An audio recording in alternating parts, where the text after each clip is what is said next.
Hello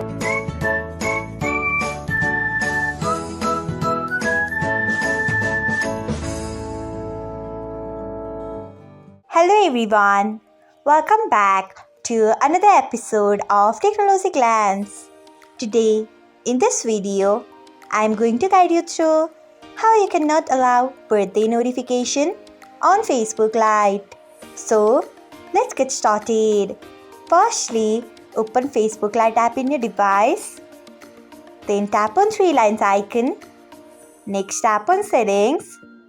After that, tap on notifications. Then tap on birthdays. Next, you can see the option of allow notification on Facebook. Turn off it by tapping on it.